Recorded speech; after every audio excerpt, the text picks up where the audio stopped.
Hi, it's Dwyer, gamblersadvisory.com, DwyerVIP.com.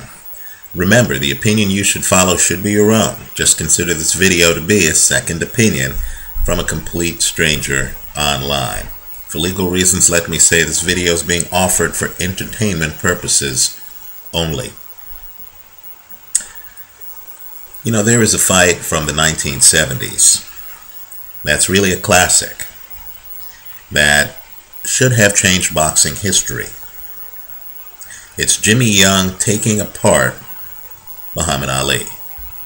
Now understand the significance of that fight. Jimmy Young beat Foreman.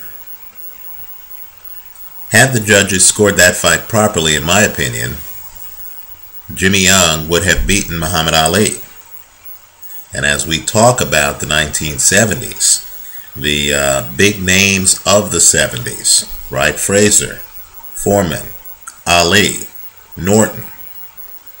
The idea that Jimmy Young would have beaten two of the biggest names should have placed him among the upper echelon. Well, the reason that Jimmy Young fight's important is Ali, like Floyd Mayweather, is a counterpuncher, right? Ali wanted you to lead.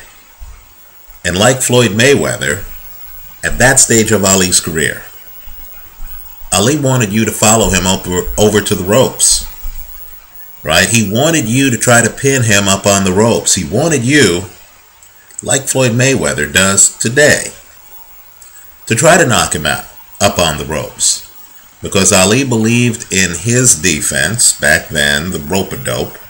Ali believed in his defense up against the ropes, just like Floyd Mayweather does, right? And Ali wanted you to tire yourself out, just like he got George Foreman to tire himself out in Zaire in the Rumble in the Jungle, right? Well, what Jimmy Young did, and I believe it's how you beat Floyd Mayweather, what Jimmy Young did is he forced Ali to take the lead. And Ali, quite frankly, could not hang. Right? Ali got so desperate that at one point in the fight, Ali goes over to the side of the rope and beckons for Jimmy Young to come over to try to hit him. Jimmy Young wisely declined. Jimmy Young basically stayed in the middle of the ring. That's where he wanted the fight. He didn't want to be over at the side of the ring trying to hit a guy who was good defensively on the side of the ring, like Miguel Cotto tried to do for several rounds to no avail against Floyd Mayweather. Now, Mayweather apparently has, according to rumors, nothing's confirmed, 2 fights coming up this summer. One against Robert Guerrero, presumably May 4th. The other in September against Saul Alvarez. Now, I know what I'm going to say next is controversial, right? I understand that there's even a Facebook page saying that I'm here saying controversial things. But it's also what I believe is true.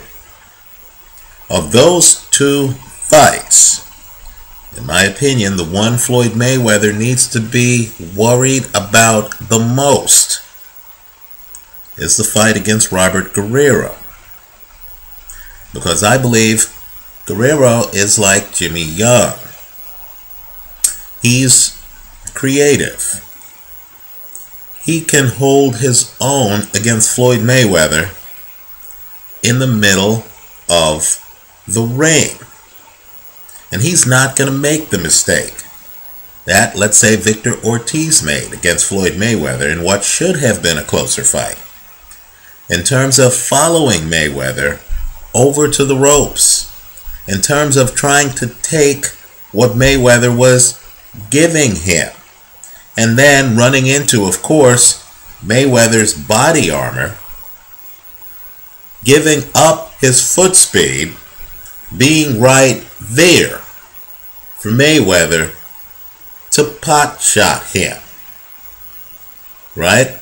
I believe Robert Guerrero's different. I believe he's kind of like Daniel Gill, the middleweight champion. He's going to hover in the middle of the ring, right? As Mayweather tries to get him over to the side of the ring, where Guerrero would be, pretty much playing Mayweather's game. Guerrero would be playing the role of Ricky Hatton against Mayweather, for example, or Cotto against Mayweather, right? Rather than try to follow Mayweather over to the side of the ring, I believe Guerrero would be able to win rounds in the middle of the ring.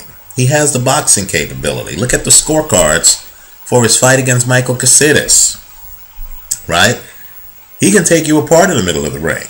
I believe there's a reason why Juan Manuel Marquez ducked Guerrero for years, right? Guerrero's an excellent boxer, right? If you are able to win rounds in the middle of the ring, and that's essential, because if you can't, then you're giving away the fight if you just stay in the middle of the ring.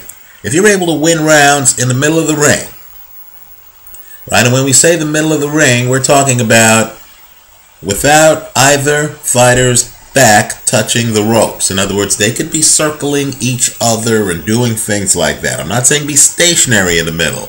I'm saying hover, right?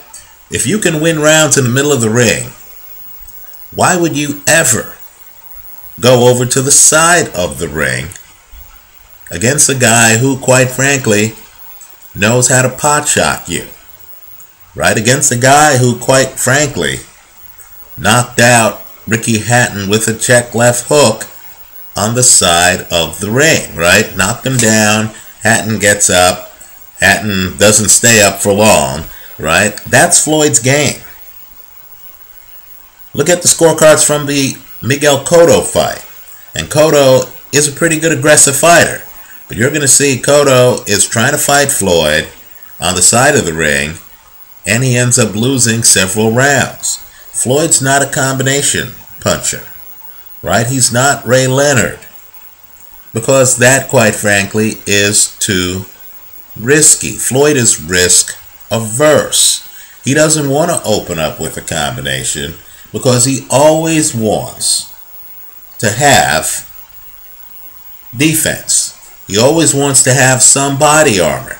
To be a combination fighter, you literally have to trust that you're going to be able to dodge punches coming back. Floyd would prefer to do so behind a guard, right? So he's not going to open up like Ray Leonard. He's going to have a hand up, right? He wants to be able to throw a left hook while having the right covering his chin, right? He's not going to leave himself naked. To do that, to pot shot you, Floyd needs you up on him.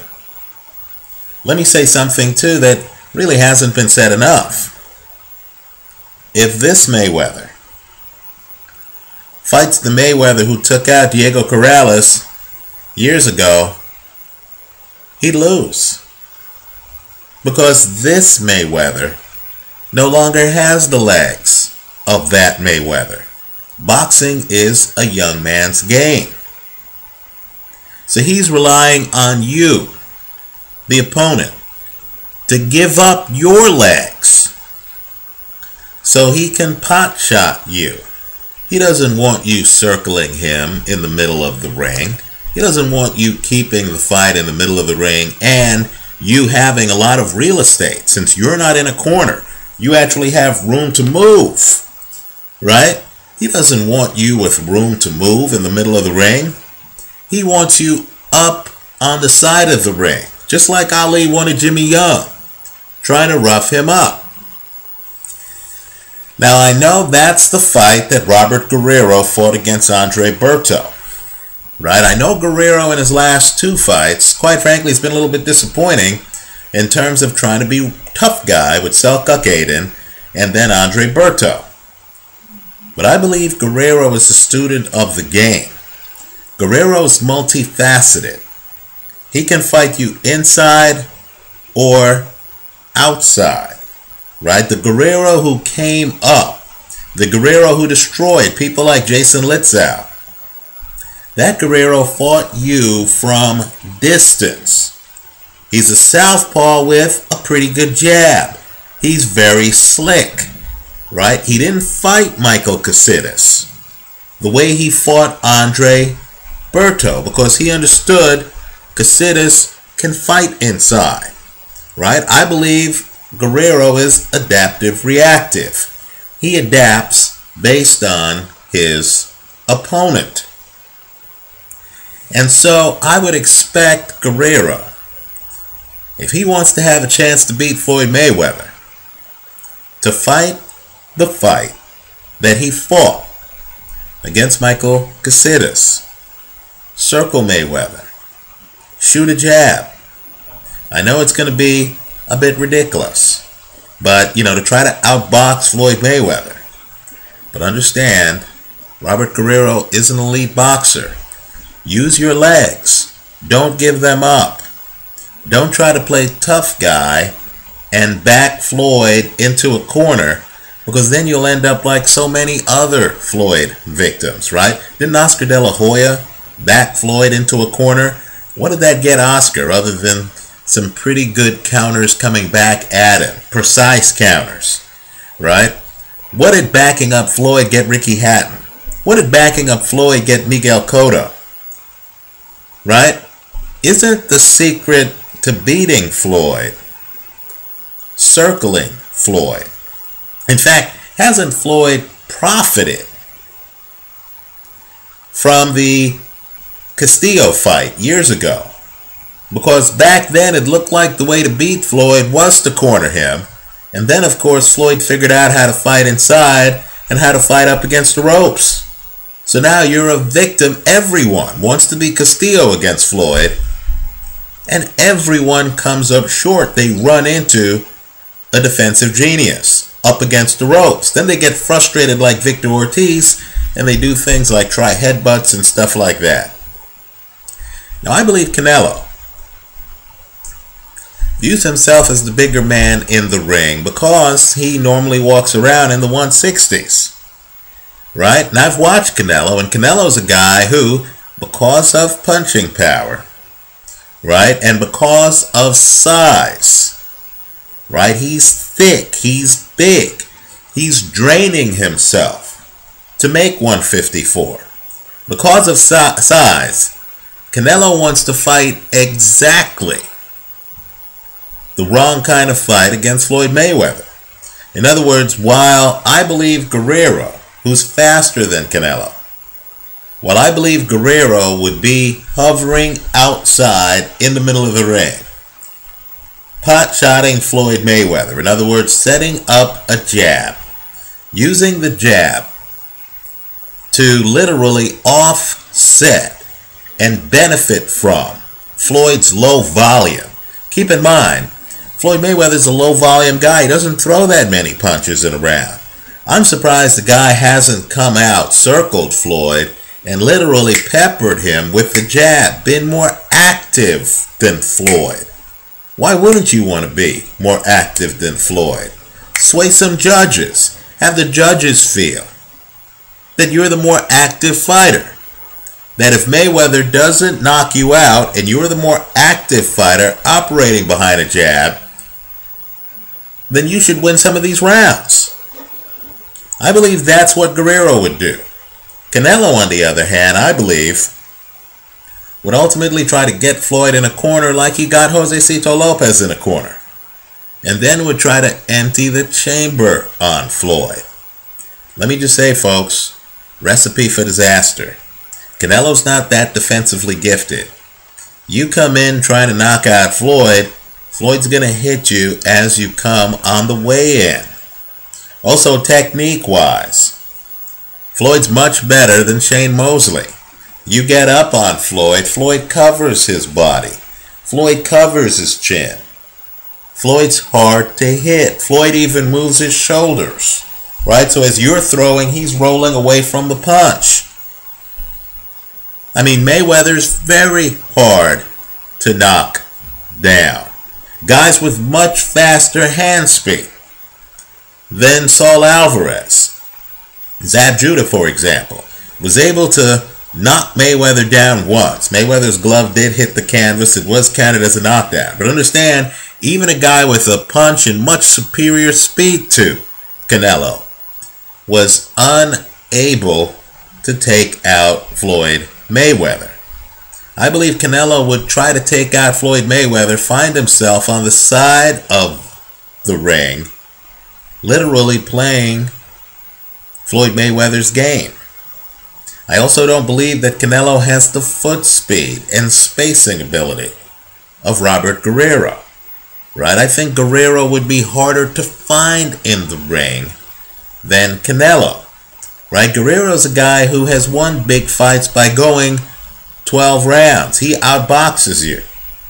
Canelo of late has been a guy who knocks you out. The guys who've gone the distance with Canelo are holding on for dear life about midway through the fight, and the end of the fight is a formality.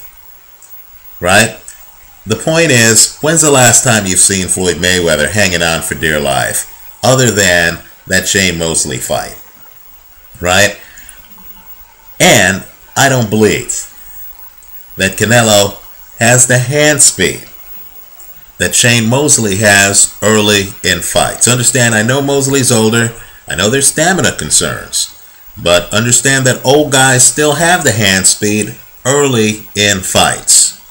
So of these two fights, I believe the more dangerous one, in fact, it's so dangerous that I wouldn't be taking a side in Guerrero-Floyd Mayweather.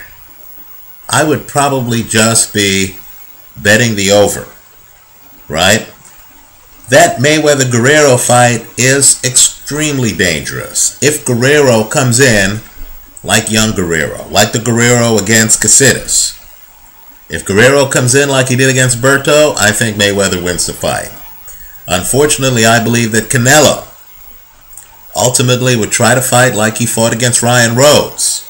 And I think that plays into Mayweather's hands. Understand too, Canelo has something he does where he likes to go to your body with both hands. That's a recipe for disaster. Understand, when you see Canelo open up on a guy's body with both hands, ask yourself, which hand is he using to defend himself with? Right? Now, combination guys know you need to throw combinations that are low and high. Right? The idea is that you're throwing punches, but if the other guy, wakes up, he's not going to know where your hands are going to be. Right? The problem with Canelo coming in, leaning his head on you, and then going to work on your body is that his head is naked. There's no hand up here to block anything coming back. I'm sure that Mayweather is just chomping at the bit to lure Canelo in so he could hit Canelo with clean counters. And let me say this, even with a size difference, if you hit a guy on the chin or on the temple, that guy could go down. Right? Understand, Floyd has fought at 154 before. Right? Oscar De La Hoya was 154 when Floyd fought him years ago and took his title. Floyd has dealt with big punchers at 154 before. Right? I don't think, even though Canelo hits awfully hard, I don't think Canelo's power is going to overwhelm Floyd Mayweather. I believe Mayweather understands that if he has the right technique and the right approach, he can defend Canelo's power. The problem, I believe, in that fight is a problem Canelo has on whether he'll be able to defend himself as he comes forward and tries to corner Floyd Mayweather up on the ropes. I think the answer is probably no. Let me go further. Can Canelo simply overpower Floyd Mayweather up on the ropes? Guys, since the Castillo fight, has anybody overpowered Floyd Mayweather up on the ropes? How did that work out for Victor Ortiz? How did that work out for Ricky Hatton? How did that work out for Miguel Cotto? So for me, the Guerrero fight is the much more dangerous fight for Floyd this summer. I like the over in Guerrero Mayweather. In the other fight, the Canelo fight, I'd take Floyd Mayweather to win that fight. I'd straddle it with Canelo by knockout. Depending on the odds, that bet might not even be viable. Let me also point out too, why would I take Floyd to win the fight and not simply Floyd by decision?